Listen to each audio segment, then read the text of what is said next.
इन दिनों पंचायत चुनाव लड़ने के लिए परीक्षा देकर उम्मीदवार बनने जैसी चर्चाएं हो रही हैं। कई लोग सोशल मीडिया पर इस तरह की पोस्ट कर रहे हैं और कह रहे हैं कि यह प्रस्ताव हिमाचल सरकार को मिला है और सरकार के सामने मामला विचाराधीन है। लेकिन दोस्तों, क्या ऐसा करना संभव है?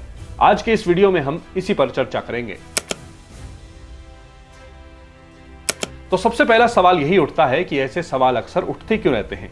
इसकी कई वजह हैं, जैसे राजनीतिक नेतृत्व में शिक्षित लोगों की कमी है, शिक्षा, विकास, रोजगार और स्वास्थ्य में धीमी प्रगति हो रही है, सरकारी कार्यालयों में भ्रष्टाचार और गैर जिम्मेदार कर्मचारी हैं, रिश्वत के बिना काम नहीं होते, सिस्टम में काम नहीं होते, सरकार की जवाबदेही लगभग शून्य हो गई है। इसके अलावा चुने हुए नेताओं से भी कुछ शिकायतें जनता को अक्सर रहती हैं, जैसे चुनाव जीतने के बाद जनता के बीच में दिखाई नहीं देते, विकास और जनता के मुद्दों पर संघर्ष न करना, अपनी सैलरी बढ़ाने पर सब सहमत हैं लेकिन विकास के मुद्दों पर सब अलग अलग हो जाते हैं, जनता से संवाद न करना, गरीब और जरूरतमंद के बजाय समृद्ध और ताकतवर वर्ग का पक्ष लेना। इन सभी वजहों से आम जनता ये सोचती है कि शायद पढ़े लिखे और युवा लोग ही सिस्टम बदल सकते हैं, और कुछ लोग मानते हैं कि परीक्षा से चुनने पर योग्य लोग ही प्रतिनिधि बनकर सामने आएंगे। लेकिन सच ये है कि डिग्री होना ईमानदारी या अच्छे नेतृत्व की गारंटी नहीं है। अगर आप इन बातों से सहमत हैं तो कमेंट करके हमें जरूर बताएं कि आपकी इस पर क्या राय है। दूसरा सवाल ये उठता है कि क्या संविधान में लिखित या मौखिक परीक्षा का कोई प्रावधान है? क्या जनप्रतिनिधि बनने के लिए संविधान में कोई प्रावधान रखा गया है या इसकी कोई गुंजाइश है? आइए सबसे पहले यही जानते हैं। देखिए, भारत का जो संविधान है वो जनप्रतिनिधियों के लिए योग्यता और अयोग्यता के प्रावधान बहुत स्पष्ट रूप से तय करता है। लोकसभा से लेकर पंचायत चुनाव तक लड़ने के लिए योग्यताएं तय की गई हैं, जिसमें अनुच्छेद 84 में संसद सदस्य के लिए योग्यता, अनुच्छेद 173 में राज्य विधानसभा सदस्य के लिए योग्यता और अनुच्छेद 243F पंचायत प्रतिनिधियों के लिए योग्यता। इन अनुच्छेदों में मुख्य रूप से नागरिकता, न्यूनतम आयु सीमा, नाम मतदाता सूची में दर्ज होना और ऐसी अन्य योग्यता जो राज्य सरकार कानून द्वारा तय करे जैसी योग्यताएं शामिल हैं। संविधान ने अनुच्छेद 243F1B में लिखा है कि राज्य सरकार कानून द्वारा अन्य योग्यताएं तय कर सकती हैं।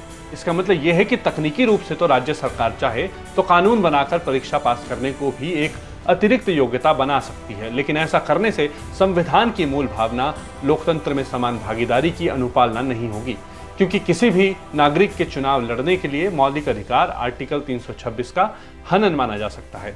इसीलिए ऐसी परीक्षा को संविधान न्यायालय में चुनौती दी जा सकती है कि ये असमानता आर्टिकल 14 और जनप्रतिनिधियों के अधिकार के खिलाफ है। यानी आसान शब्दों में कहें तो ऐसी परीक्षा करवाना असंभव ही कहा जा सकता है। सवाल ये भी उठता है कि जनप्रतिनिधि कम से कम पढ़ा लिखा तो होना ही चाहिए, ये उम्मीदवार की योग्यता में शामिल होना चाहिए था। ये सोचना भी आपका गलत नहीं है, लेकिन इसके ना लागू हो पाने की एक बड़ी वजह भी है।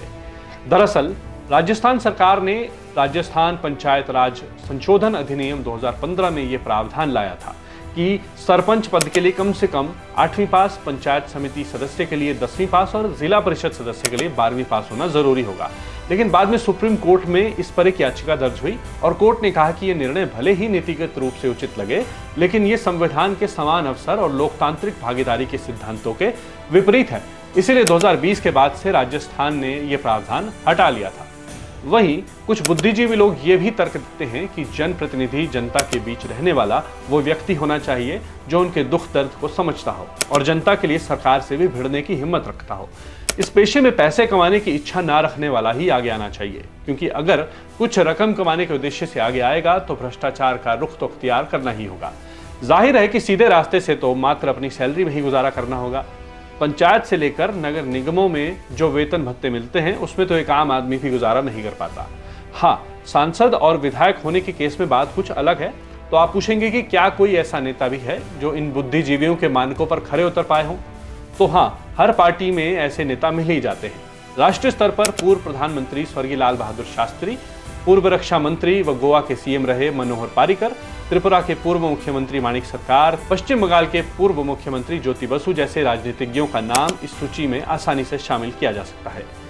हिमाचल प्रदेश के संदर्भ में अगर कहें तो यशवंत सिंह परमार और शांता कुमार इसके सबसे प्रसिद्ध उदाहरण हैं। वहीं वर्तमान राजनीतिज्ञों में राकेश सिंघा भी छवि के नेता माने जाते हैं।